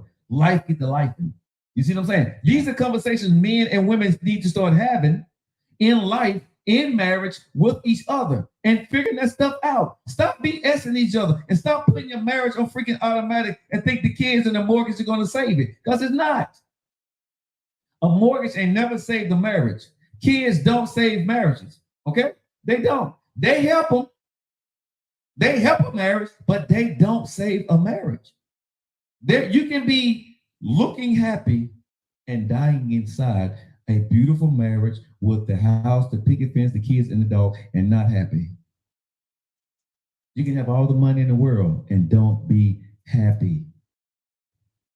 Stop letting life life you and start to figuring out how to save your marriage, how to be married. And is it going to be tough to get your man to understand what you're saying? Of course. They definitely have these rough patches. Bruh. If you really love a person, man, and you done been through something with that person, you got to get out your selfish ass shell, stop being freaking stubborn as hell, right? And because you think you can, holding your wife or husband hostage to life, not the marriage. You holding them hostage to life. You see what I'm saying? A lot of men, bro, women don't do that, but a lot of men hold their wife hostage because I provided you with this wonderful life. I busted my ass for 40 years to make sure you had this house. You never had to pay a house note. And no women right now trembling because they say, how you know my husband said this? You never had to pay a house note. You never had to pay a car note. Everything you ever wanted, I was there for you. And now you're going to talk about this? You weren't talking about this 20 years ago. But now that you got all this, and now you still not happy. What is it going to take to make you happy? Dude, what you missed was you did what you were supposed to do. That's life. She ain't disgruntled and saying you're not a great husband and a great provider. You was a great provider for your family. Sir, number one, you chose to be married. You asked her for a hand in marriage. You chose to have kids. So your ass was supposed to work. You don't get a cookie for being a great provider. Let me tell men that. Your ass don't get a cookie for being a great provider. You don't. That's what you're supposed to do. Because you gave your family a great life, sir, nephew, excuse me, didn't he live under that roof? Didn't he drive those cars? Didn't he eat that food also? You don't get a cookie for being a great provider, sir. You don't get a cookie for paying the mortgage. You don't get a cookie for paying car notes. You wanted that too. You look good in that too. You got praises for doing that too. So, sir, you don't get a cookie for being a great provider to your family that you said you wanted to have or you decided to have with this beautiful woman. You get a cookie, and you get the cookie when you take care of the cookie. You like the way I said that? No, I don't at all. That was disgusting. You like the way I said that? You get a cookie, and you get the cookie when you take care of the cookie. You like what I said that? You get a cookie, you get the cookie when you take care of the cookie. I'm hating. Huh? I'm hating. Yeah, you like that right there, though. You get a cookie when you take care of the cookie, right? Bro, listen, it's true. You ought to wrap this stuff down in the notebook. I know, right? You get a cookie. You get a cookie when you take care. What I said? You get a cookie when you take care of the cookie. Or you get a cookie. Well, how did I put that? We got to record it. I got to record that.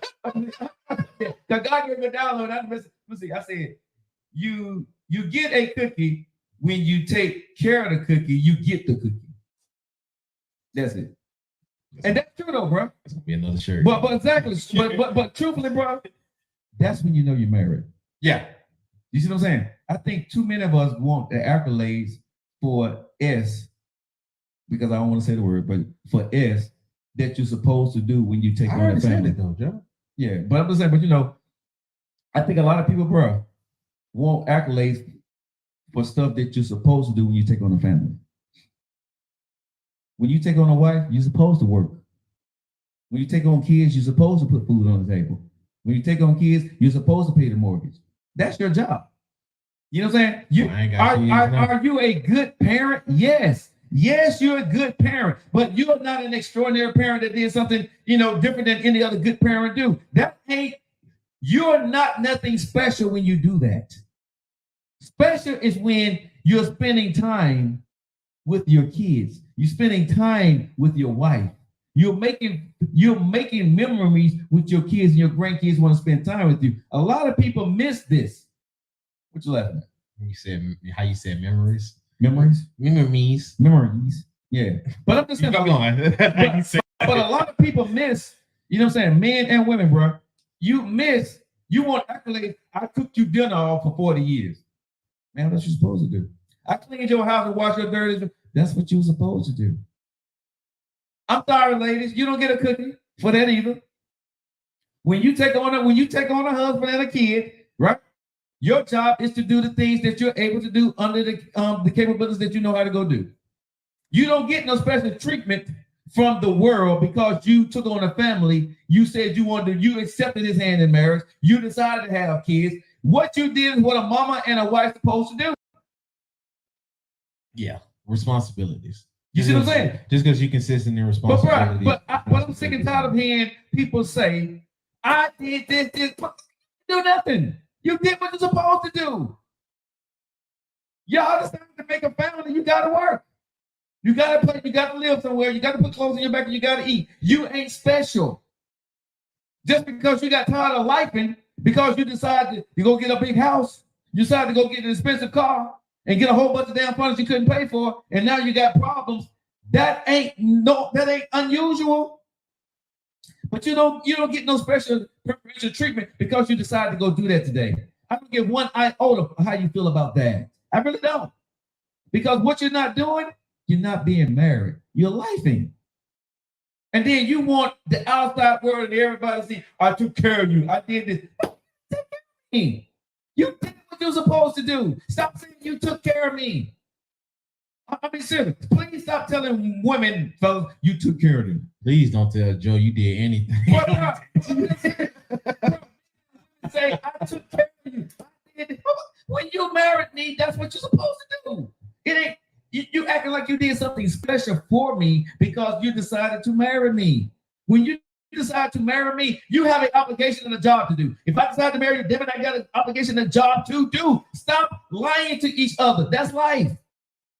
When I marry you, what did I do after beyond the obligations? That's when I can say, besides what I was supposed to do, I did this. Now you got something to brag about, bro. Now you get cookies. You see what I'm saying? Now you're going to get some pom-poms. But don't tell me what every American, whatever part of the country you live in and listen to the show, that you did this and you supposed to get feel something special. I worked extra hours. I took overtime. I did 2 jobs. That's what you're supposed to do. Or you shouldn't have went out there and got it. I'm sorry, but I have no sympathy for any man or woman that think because you slaved in the kitchen, you washed the dishes, you cook, you wash the floor, clean the car, you get some kind of special treatment because you did all of that when your ass says you wanted a wife and kids. Stop it. Seriously. Bruh, you mad at life because it got hard. And you taking it out on your family and you want them to appreciate what you're supposed to do. You like your family don't owe you a thank you for doing what you're supposed to do. Now, if you went out there and did something above and beyond the call of duty and took care of this, that's different. If you're taking care of your grown kids, that's different. But up to 18 years old, sir, by law, that's what you gotta do. Or you're gonna get in trouble. Stop taking care of your kids. Let's see what happens. Since what you do is so special, stop taking care of your kids and stop paying your mortgage. Let's see what happens. Your ass gonna be on the street with your kids, and they're gonna take your kids from you. So what are you doing special? That's life. I have a huge problem with men and women using the title marriage and stating that their marriage, they did responsibilities. That's not marriage, nephew. I'm sorry. That's not marriage. To me, that's your wife don't get any, your wife or husband shouldn't be penalized because you paid the mortgage or you cook dinner. You see what I'm saying? Nobody should be penalized, you know what I'm saying? Or in an argument because you cooked dinner 20 nights in a row. You know what I'm saying? I paid the mortgage for 15 years. The mortgage started about, that's supposed to do. You know what I'm saying? I paid the mortgage on time. Our mortgage was never late. If it's late, you don't get a late penalty. Well, what you want? What you want? What you want me to do? Baptize you? You want me to get your trophy? You want me to go work, get your street sign for because you went up there and did something that everybody does? They make trophies of cheap. But I'm just saying, bro, if you're going to be married, don't group what you agreed to when you took on the responsibility of a wife and kids or a husband and kids. Don't group that into what your marriage should be to your wife or husband is my point. Don't do that, right? What did you really do for your wife? On her birthday, what did you do? On your anniversary, what did you do? What did that look like? For 20 years, did you just give her a damn card and take her to Applebee's for 2 for $20? On your anniversary, she been married to your dumb ass for 20 years. What did you do? What did you do to show the appreciation for helping you raise the family? What did you do for him at 20 years for helping you raise a family, for being a good father? What did y'all do for each other? That's the marriage part. What did y'all do? See, I think sometimes y'all go buy a big house and a big car, right? But when it comes to monumental moments, nephew, like 10 years in marriage, 15 years in marriage, 20 years in marriage, you don't buy a big nothing. A lot of marriages get comfortable with, I'm gonna buy her a card and some roses or a card and some candy on Valentine's Day. They forget on the birthdays and on Christmas and on anniversaries. Those are the times you're supposed to do marriage and you're supposed to go above and beyond the call of duty and do extra. But what does she get? She get Walgreens card She get a box of candy that you just picked up on your way home and say Happy Valentine's Day, honey. Okay? I'm just being real. On her birthday, right? How many men, real talk, how many men is gonna give their woman a woman $1,000 just to go do what she want to do? Or $500 to go do what she want to go do? I ain't done yet. No, but what I'm saying, if you've been married to a woman, right? How many men is going to give their woman, right, $1,000? Or 1 year you give her 5 or 300. The next year you give her 5. You know what I'm saying? Just to go do what you want to do. Because I love you, I appreciate you as a wife. Here you go. On Valentine's Day? Bro, whatever. If it's Valentine's Day, her birthday, or whatever. When there are certain times when you're married, right? You have to make your mate feel very special because them moments only come. You got 365. Those moments only come 2 to 3 times a year. Valentine's Day, birthdays, and maybe Christmas, right? I got you on your birthday. But I'm saying, but how many men put true thought into making sure? Thank you guys for the heart. How many men or women put that true thought into making sure that that day I'm going to show you how much I appreciate you over the 20 years for being that woman that held me down, for being that woman who did the things you're supposed to do without complaint. You were there. Who's going to be that man and make sure that for the rest of her life that she knows that she feels rewarded and her man appreciate what she does? That's the marriage part. You see what I'm saying? That's when you show that woman you appreciate her. She ain't gonna divorce your ass in 20 years. Because she knows you appreciated what she did and what she brought to the table. And he knows you appreciated him. Women, y'all don't do it either. Some women don't. Most men don't. You see what I'm saying? So this is the problem when I say y'all lifing when y'all should be married. Y'all got marriage mixed up with lifing. Y'all think because of the things you provide and the things you do and the things you're tired of doing because you don't get an appreciation for it, right? And you don't get a day off from it, that's the marriage part. And that's a lie. You don't get a life. You don't get a day off in life. You get a day off in life, you're dead. Let me say that again. You get a day off in life, you're dead. Right? So you don't get a day off from doing the things when you take on responsibility as a man and a woman, marriage, you have agreed, come hell or high water, right? You got to provide. Both of y'all. Now, are y'all going to compromise and help each other? Of course. Is it going to look different on different days? Of course. Are you going to lag on different days? Of course. But that has not a damn thing to do with the marriage part for y'all two. That's the providing part. That's life. The marriage is when y'all are doing stuff together and honoring each other for the things that y'all have done for the 365. You see what I'm saying? The things you've done for 365, the few moments you get to honor her for that, you get to honor him for that. That's the marriage part that we all miss. The work part in making sure that your woman or your man understands how much I appreciate you for helping me life. The marriage is an appreciation for when you give the love to the marriage, it's showing him or her the appreciation that y'all work together to build the life that y'all have, in my humble opinion, right? That's what it is. But we get so caught up, I think we reverse it. We say marriage is the life part of working because I did this and I didn't have to. That's a damn lie. You did have to. That's the choice that you made. Stop saying you didn't have to. I didn't have to pay these. Yes, you did. I didn't have to cook. Yes, you did have to cook. Yes, you did have to wash the clothes. You're his wife. Yes, he did have to go fix the car. Yes, he did have to go fix your tire. Yes, he did. You're her husband.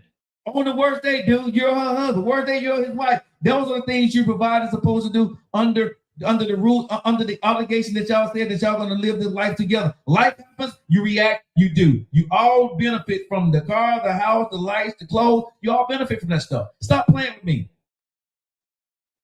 Work on the marriage. Spend time with each other.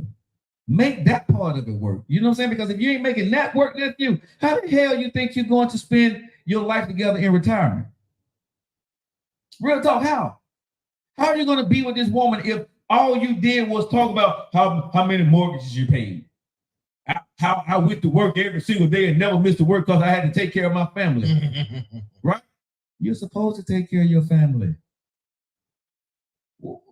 I mean, when dudes say this, what sense do that really make when you're saying, I suppose I took care of my family. Again, isn't that what you're supposed to do, nephew? Ain't you supposed to, when you get a family, ain't you supposed to take care of your family? I'm just saying, I'm missing something. I guess it's optional. I don't know. I ain't got no family. Let me see. Let's read some of these comments, nephew. Let's get through some of these. A lot of people saying, I know, bro, I just been going. I went on. Yeah, you been going. I just been letting you cook. Huh? I ain't saying nothing. I ain't got no commentary on. Let's read some of these comments here, bro. Okay, hold on. Let me go through and find me something. Tammy said I gave my ex $3,000 and he gave me nothing for 3 years. Wow. What the what? What? Wait a minute. Can I be your ex real quick? You said 3,000. You gave him a whole Andre 3,000. He gave him 3 racks and he gave her nothing for 3 years. Wow, I'll play a flute for you, girl. Music Low is gonna laugh at that. Not for me. I'm not mature. Let's see. Well, I don't know. Okay, that's the question. But hell to the no, to the no. The conversation continues through the relationship. Have the conversation on the first date. How important to the no. What's up? Have the conversation on the first date. How important attentiveness is. Okay, let's see here. Joe, you see all these bad comments. Okay. Wait, who said that? Okay, I gotta go back up through there. Men and women are mirrors to one another. So be the example you seek in the marriage or relationship. Very true. I don't want a day off on what I love. Gail says, Jay, you're talking foreign language to a lot of these men. Yeah. Tammy, that sounds like unmatched love language. Anointed says the sentiment should be expressed every day in small ways, 365. I agree, y'all. I really do agree. Thank you guys for sharing out the video. I think we got, we over 12,000 likes today. I appreciate you. Shout out to Ms. Watkins. Okay.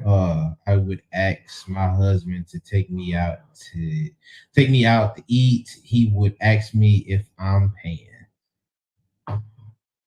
And man, see, this is something I truly believe, man. If you love a woman, you love a man, y'all should be fighting for the bill, right? He paid one time, you pay one time. Y'all money is it's the same. What I don't get, especially with a lot of these older cats, especially men, y'all are selfish as hell. Some men are, right? After they didn't provide the mortgage and they provided, they've taken care of the house. They don't want to give their wife anything, bro. You know what I'm saying? If any other little small stuff that they're gonna do, they want the woman to come out of her pocket, her Social Security, or the little money she got in retirement, right? He's trying to hold on to his money. I never got that from what older women do, bro. I don't understand this holding out on your wife or holding out on your husband. If I got to hold out on your ass, I don't want to be with you. If you don't know what's in my bank account and I don't know what's your bank account, I've been married to your ass for 20-some years. We don't need to be together. If I got to keep a secret from a woman that I've been married to for 20 years, bro, I don't need to be with her. Especially when it comes to our finances, our household, our wills, our insurance policies. If we both don't know what needs to be done, why are we together? Right? If I'm still questioning, do we still have this? We don't have this, and I'm too afraid to ask you, why are we together? And a lot of women right now, let me tell y'all something. And this is the honest God truth. I know this to be a fact, nephew. And it's sad to say, a lot of women right now are married to men, right? And they have no idea if this man dies and have he left their family set for life. Or his insurance policies, is the house going to be paid off? And she's too damn afraid to ask him to let her see the paperwork because he may get mad at her. A lot of women right now don't know if her husband dies, is the house going to be paid off. Some women right now don't even know that their husband took a second mortgage out on their house.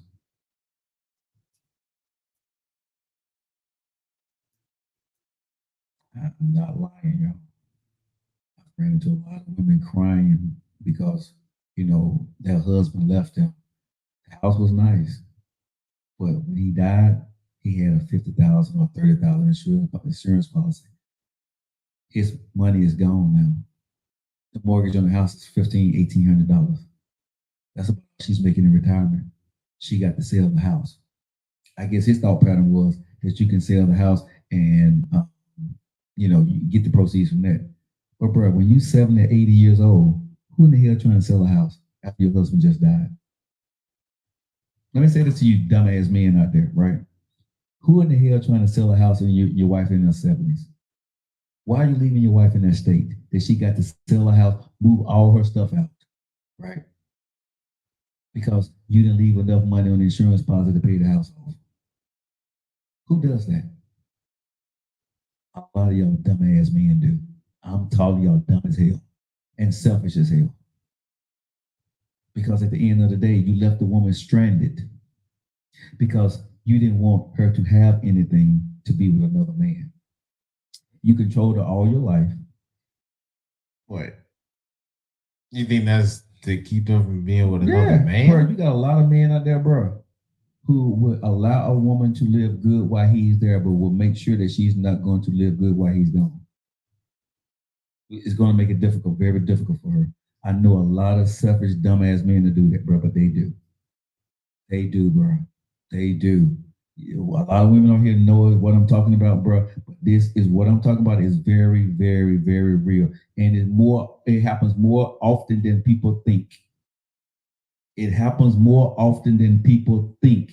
Men will leave their wives screwed the hell up, bro. And they in their 60s and 70s trying to figure stuff out.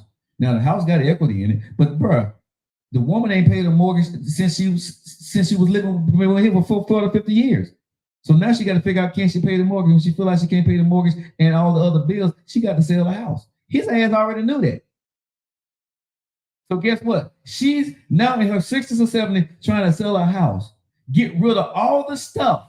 And that money on the house is not probably going to be enough because guess what, nephew? This is what a lot of y'all women don't realize is this right here, ladies. At a certain age, you can't get a mortgage anymore. If you're in your 60s and 70s and you don't have that money in the bank, you can't get a 30-year mortgage on another house. So now you're either going to be going into an apartment, a condo, or a nursing home, or rent a house for the rest of your life. Exactly what his ass wanted.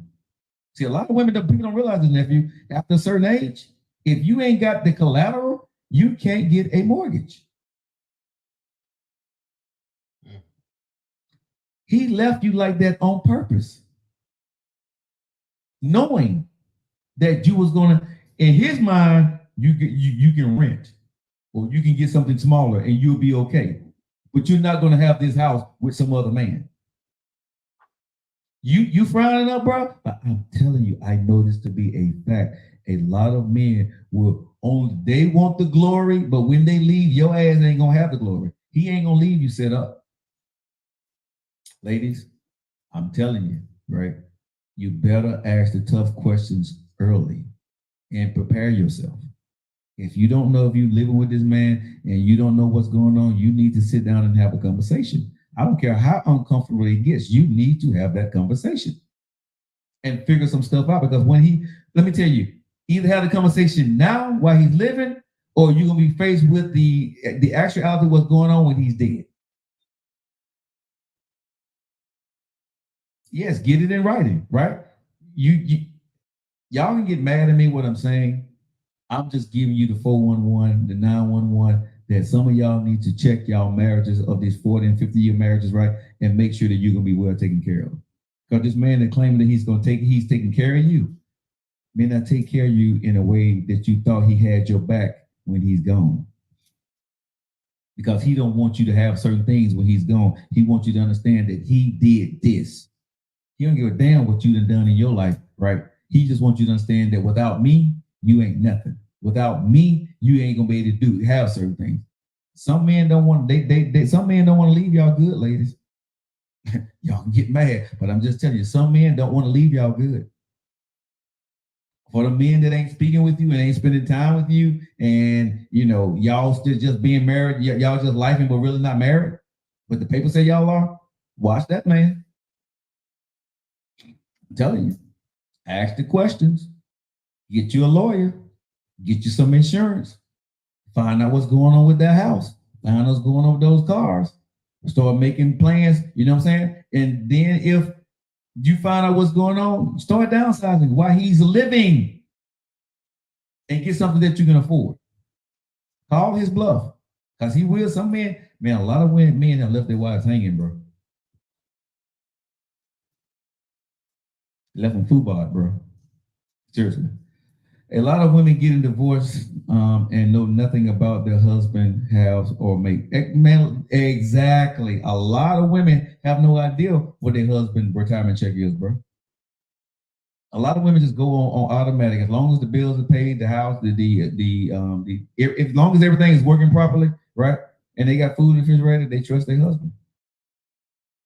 Whether he's talking to her, not talking to her, treating her like trash, as long as she got a nice house she's living in, right? And you know, she's comfortable, right? And she can go down, turn on the cable TV and turn on her cell phone, she's okay. But that man sometime, bro, is cooking up a whole different pie for your ass when he die. I ain't leaving you nothing. You ain't gonna be out here with no other man without me. You ain't gonna do for him what you did for me in my house. That's why you look at it. I'm saying, ladies, not all men are like that, but you got some low down dogs out there. You got some low down, dirty ass men out there who don't give a flying flip about nobody but themselves. They live for what they did for you, and they only care about what they did because they get the glory for being the man in the family in the nice house, but they don't want you to have it. Just saying, let's be very careful. All right, guys. Tell me, and a lot of women left their husbands hanging. Yeah, very true. I got nothing when the guy I was with for 12 years when he died. Ego, pride, and greedy. Very, very true. When I do what I do is Google how much does a retirement contract get. Yeah, I mean, but a lot of women are not, you know, you think about a woman in her 70s, 60s or 70s. She's really not up on this internet thing, ladies, right? She's been with this man for over 50 some years. She's trusting him, right? That's the question I have to ask. Sure. Because that's how the older people today, I can assume. Mm-hmm. That's how the older people today in the last like decade that just passed, how they moved. Mm-hmm. I'm real interested to ask, do you think that's how the men nowadays would move once they hit that age? No, I think men nowadays got women now more that's going to ask more questions. And you got women now who got themselves in position regardless of what the hell they do, she's going to be okay. Older women back in the day in these 50s and the group in the 50s and 60s and the 70s, they trusted their man, right? You don't question the man. You know what I'm saying? And so these women these days, they're independent, they're a boss. And sometimes women these days are making more money than a man. So I think the younger With that being said, sure. Because we've seen how a lot of stuff been switched. Okay. Do you think that's going to switch? And meaning what? What you've been seeing from the older men with the older women nowadays, once it's time for the young generation to get that far, do you think the women would, I hate to say it, do you think they would take up that type of trope? Or do you think that's going to be died out for this generation? I think it dies out because women are very caring. Women are not as selfish as men can be or have been. So women are caring by nature. So if women start to be more empowered than men, I think the world will be a better place. That's just me. And I'm a man, but I'm just gonna say women will do a better job of running the world than men do. Because we have our vices of being strong, but our being strong, we have a spot in us that's emotionless and selfish, which does good only in certain instances and for certain situations. And I think when it comes to love, we want this world to be a better place. I think women running the world would be better because they would bring more love and more emotional things to do in our society. And I think we can get more things done because they'll be done in a better manner. Men, we get macho. If women were running the world, women would sit back and try to figure things out with each other. World leaders would. Men, we want to fight it out. Women want to talk it out. Think about that. Men want to fight things out, right? Women want to talk things out. So I think we have less wars if it was women in charge. I think women are better leaders in certain situations than men. I think men are better leaders in certain situations than women. But I would like to see more women in power because I think we'll get more shit done. Excuse my French, but we get more stuff done if women were in charge of certain things. I think they'll lead the world a lot better than we do sometimes. You get some men in their older age that become sentimental and emotional, but for the most part, a man is, he's that leader guy with emotions going out fearless and fight the world. So, it is what it is. But y'all, it is the top of the hour. We've been hanging out with you guys for the last 2 hours. You guys have graced us with your comments, came into the show today. We thank you for joining the show, for all the people who was able to talk on the show today. Hopefully the show was fun, entertaining, but informational to you guys at the same time. We'll be back here tomorrow at the same time, y'all. If you have not, please like our show, subscribe to our channel if you like what we're doing on Facebook, Instagram, or whatever. And we do have merch. My life, my choice, my time. You can go to joelockett.com. That also helps support the show at joelockett.com. Purchase your hoodie, your cup, your t-shirt. It's one of my brand new merches. If you're single and you're tired of people being in your life, you can wear that shirt, and it's a huge statement. My life, my choice, my time. It's by me. I love you guys. Hey, London, we out of here. We about to go, baby girl. I love you. Jatim, Demo, Ashtamas. Y'all know how I feel about you, right? I love you. See y'all later. All right, see you guys later. I'm looking at you, man. Say something. I'm like,